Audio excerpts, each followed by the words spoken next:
Olá pessoal, tudo bem com vocês? Meu nome é Wesley Ramos e nesse vídeo vou falar sobre o filme original Netflix chamada Desaparecida, o caso Lucy Blackman, um documentário que já está disponível na plataforma que conta a história da procura do pai e da polícia japonesa por uma jovem nos anos 2000 que acabou desaparecendo de uma ex-aeromoça que estava trabalhando como hostess lá no Japão e acabou desaparecendo. Então, basicamente, esse documentário conta toda a forma de buscas, tanto pelo pai, pela família e também pela polícia japonesa, para encontrar essa jovem.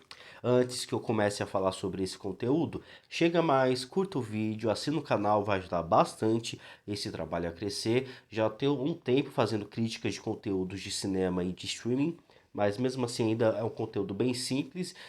Então curta aí, ajuda o canal compartilhando, deixa um comentário sobre diversos outros conteúdos, sobre esse conteúdo também, e assim vai ajudar ainda mais esse trabalho a crescer. Bom, sem mais enrolação, Desaparecida, o caso Lucy Blackman, é um true crime que mostra todo o processo de busca para essa jovem britânica que aos 21 anos desapareceu lá no Japão. Ela era aeromoça e estava trabalhando como hostess. Para quem não sabe, hostess, vocês já assistiram Tokyo Vice da HBO, aquela série com Ansel Elgort, que fez Amor Sublime Amor, a culpa está a culpa é das estrelas. Então, hostess basicamente a minha interpretação é uma acompanhante, mas ela só acompanha. Fica em um restaurante, num bar chique, caríssimo, e ela basicamente fica ali acompanhando os homens mais ricos, que têm muita grana, carro, ou chefe de empresa, que tem algum poder, algum tipo de status. Inclusive, na própria reportagem, né, nesse próprio filme, há uma repórter americana ou britânica que faz uma reportagem sobre essa profissão e que basicamente, segundo ela, há um certo jogo de poder entre homens e mulheres. Basicamente, homens cheio da grana, rico, pagando ali a refeição, pagando ali a noite, pagando a bebida, pagando as mulheres, e elas basicamente sem dinheiro, bebendo ali, mas fazendo uma companhia para os homens. Mulheres lindas, mulheres bem vestidas, em um lugar muito luxuoso, e é basicamente isso, acompanhante. E não há nada a divulgar nisso, é algo bem respeitoso, né,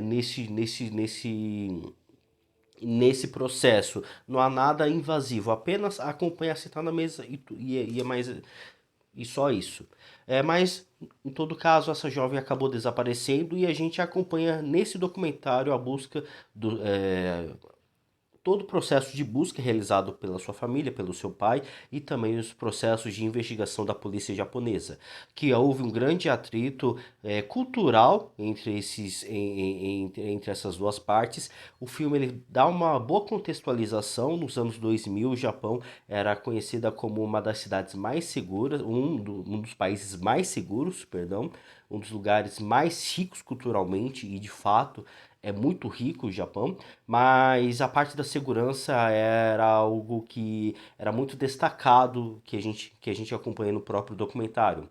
Mas após esse desaparecimento, todo o processo de busca da polícia japonesa seguia um padrão no qual incomodava o pai. Há uma certa lentidão em todo esse processo, uma certa execução que não cabia para esse estilo de caso. O pai já sentia que ele precisava de mais força da polícia para essa procura, para a procura da sua filha.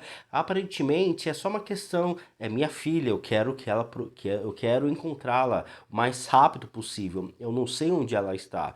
E assim, conforme as investigações foram avançando, a preocupação do pai ainda aumentava, até mesmo a pressão dele com a polícia, com a imprensa, tanto britânica com a polícia, a imprensa japonesa, que dessa forma pressionou ainda mais a polícia para abrir.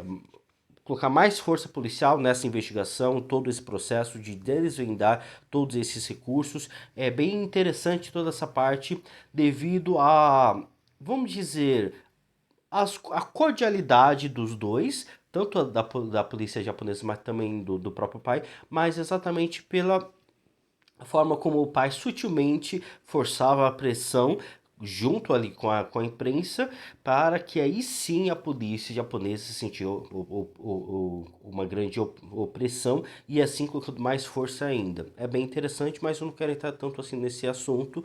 É, que óbvio, não tem como não falar sobre a conclusão desse caso.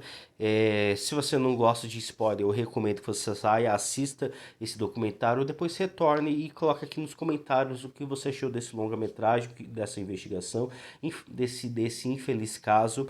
Mas a partir de agora vai ter informações da conclusão de tudo isso. Conforme as investigações foram acontecendo, a, a, o descaso da polícia japonesa e a pressão do próprio pai, houve um recomeço em todas essas investigações, algo necessário, algum o documentário ele é bem dinâmico, pois durante todo o processo a gente acompanha muitos detetives, delegados, investigadores, enfim, aparece um monte de gente, subtenente, tenente, enfim, eu não sei exatamente, eu não peguei exatamente o nome, mas são todos ali que trabalham na polícia ali, japonesa, na polícia ali de Tóquio, e todos falando, deixando o documentário bem dinâmico conforme vão avançando a narrativa da história, e também o próprio pai, ele dá as entrevistas, a própria mãe mostra algumas cenas de arquivo de todo o processo, pois tudo isso foi muito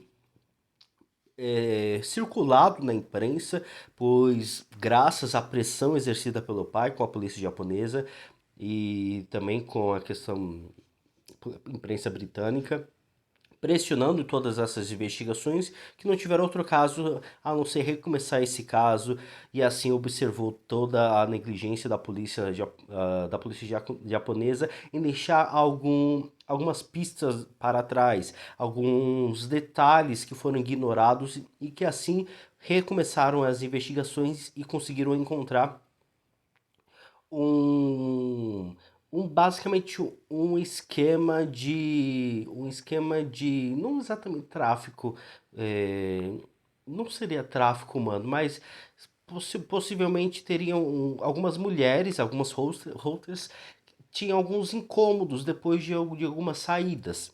Dentro desses serviços de holders, tinha um bem específico que eu não sei o nome, mas em que que inclusive era um pouco mais perigoso, em que as mulheres elas saíam do bar, do restaurante com o homem, com o rapaz, seja para levá-lo até o restaurante ou até para sair com ele para algum outro lugar. Era a parte mais perigosa, mas de fato tinha isso. Ainda mais pela questão da sugestão que isso poderia trazer e também dos boatos. Porque, pois, quando tudo acontece dentro do próprio recinto, onde todo mundo está acompanhando, e lá já é costume esse tipo de acompanhamento, então tudo bem. Só que no momento em que sai, assim já começam as especulações, né, o falatório, que tudo ali poderia acabar algo, algo mais sexual.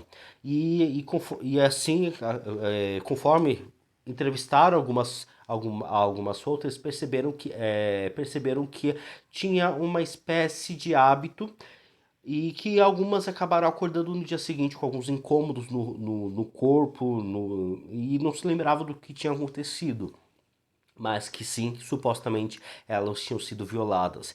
E assim conseguiram, por meio disso, encontrar um rapaz rico, que herdou do pai uma grande riqueza, carros, mas e que assim, depois de muito tempo, depois de 200 e poucos dias, se não estiver enganado, cento e pouco, 200 e poucos dias, encontraram um rapaz que poderia ter se envolvido com Lucy Blackman e que poderia, assim, ser o responsável pelo desaparecimento dela, ou por estar com ela, por seu desaparecimento dela, enfim.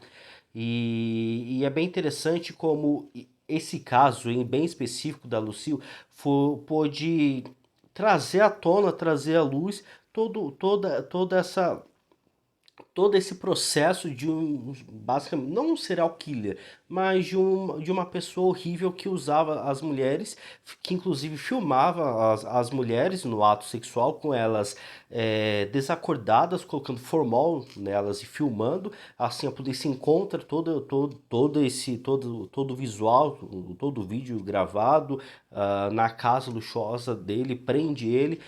Mas infelizmente Lucio não é encontrada. Mas pelo menos um pouco, pelo menos, houve um grande avanço, pelo menos em toda essa investigação, algo que era muito importante, tanto para a família e também para a polícia, para a resolução desse caso. Mas tudo finaliza, o filme finaliza com um infeliz com a infelicidade de ter encontrado o corpo da Lucille em basicamente em uma caverna à beira da praia. É, mas que o mais impressionante de tudo isso é que mesmo tendo encontrado o corpo, mesmo tendo encontrado uma lista telefônica com os números desse rapaz e com a Lucy, entre outras mulheres, mesmo tendo encontrado criado uma linha de encontro da Lucy com esse rapaz, houve o julgamento e e ele não foi condenado pelo caso da Lucille. Mas pelo menos tudo isso acabou resultando na descoberta de várias mulheres, pelo menos 8 mulheres, 8 vítimas acabaram. Ele foi culpado devido às 8 vítimas que comprovaram que esteve com ele e que elas não lembraram e tinha fitas delas, e de uma mulher que infelizmente faleceu há 8 anos antes, em 92, e que foi com ele algo absurdo, porque o caso da Lucille aconteceu nos anos 2000 e dessa outra moça aconteceu nos anos 92. Então, sente, sente o quão importante foi esse caso da Lucille. Infelizmente, perdeu a jovem, mas esse caso foi reaberto, o fígado da moça estava armazenado, eles não tinham feito investigação aprofundada, autópsia, pois disseram que era intoxicação alimentar, mas o fígado dela estava congelado, enfim, estava de posse, fizeram a análise e evidenciaram que tinha cloroforme. Então, ligaram todos os pontos e assim esse homem foi acusado pelo estupro dessas 8 mulheres e por ter matado essa jovem nos anos 92. E o mais absurdo de tudo isso é que por mais que tenham encontrado o corpo da Lucille, ele não foi culpado pelo corpo pelo caso da Lucille, mas foi culpado pelas outras. Algo que já foi um grande avanço, algo que já foi muito importante, pois pelo menos um pouco da justiça foi feita. Mas o mais absurdo de tudo isso é que precisou recorrer a esse caso e que só finalizou nos anos 2007, com ele sendo acusado. Ele tinha recebido prisão perpétua, mas aí ele foi de fato culpado pelo caso da Lucille e assim ele não pode ter mais a pena revista. Algo que me deixou bem chocado por não ter sido culpado da primeira vez e do prazo que demorou para ele ter sido responsabilizado pelo ato, né, no caso da Lucille. E o mais que me deixou com pulga atrás da orelha é se de fato dá para uma pessoa que teve prisão perpétua rever o caso, diminuir a pena, revisar a pena, porque ele já tinha uma prisão perpétua e colocar como impedir que haja uma revisão da prisão perpétua como uma forma de sentença pelo caso da Lucille foi algo que me espantou. Mas pelo menos ele foi condenado em 2007 e pelo jeito ainda está vivo depois de todas essas atrocidades que ele fez.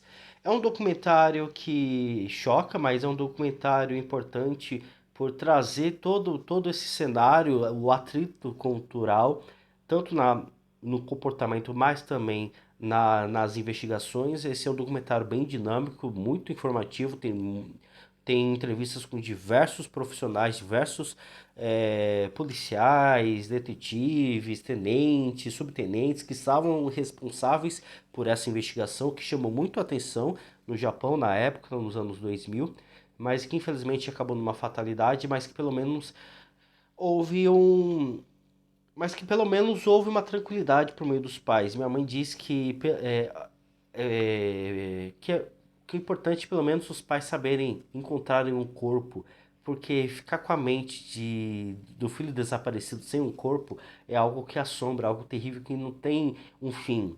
Mas com o corpo pelo menos já confirma que morreu, é algo para pelo menos agora eles tentarem, para pelo menos eles terem um momento de despedida, ter um corpo para se despedir. Que eu acho que é mais confortante, pelo que o nome diz, parece ser mais confortante do que quando você não tem um corpo para se despedir. Enfim, esse foi um documentário original Netflix, é um documentário bem bacana pra gente acompanhar, um true crime que aconteceu nos anos 2000. Assista, se você gostou, deixa aqui nos comentários, se você não gostou também deixa aqui nos comentários. Não se esqueça de curtir o vídeo, assinar o canal, vai ajudar bastante esse trabalho a crescer ainda mais. Compartilhe também o vídeo e é isso, pessoal. Muito obrigado por permanecerem até aqui. Até a próxima. Tchau.